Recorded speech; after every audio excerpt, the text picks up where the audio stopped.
1930 मध्ये अमेरिकन सायंटिस्टची एक स्टोरी आहे।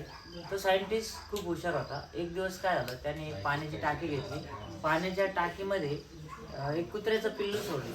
कुत्र्याचं पिल्लू छोटंसं होतं आणि सोडल्यानंतर ते त्याचा जीव वाचवण्यासाठी प्रयत्न करत होतं। साधारणतः 10 मिनिटं झाले तरी पण ते टाकीच्या बाहेर येत नव्हतं।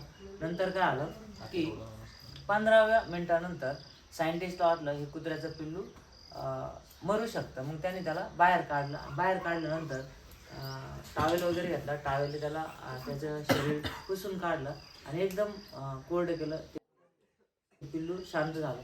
नंतर साधारणपणे अर्ध्या तासानंतर सायंटिस्टला वाटलं की हा जे कुत्र्याचं पिल्लू आहे यांनी 15 मिनिटं त्याचा जीव वाचवण्यासाठी खूप धडपड केली।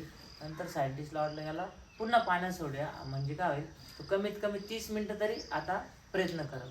मग सायंटिस्टने त्याला पाण्याच्या टाकीमध्ये सोडून दिलं।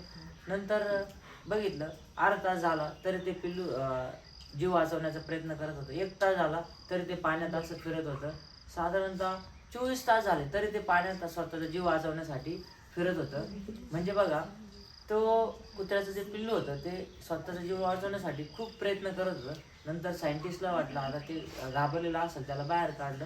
म्हणजे विद्यार्थ्यांना मला असं सांगायचं आहे की आपल्या जीवनामध्ये खूप संकट येतात। या संकटाचा सामना हार न मानता करायचा आहे।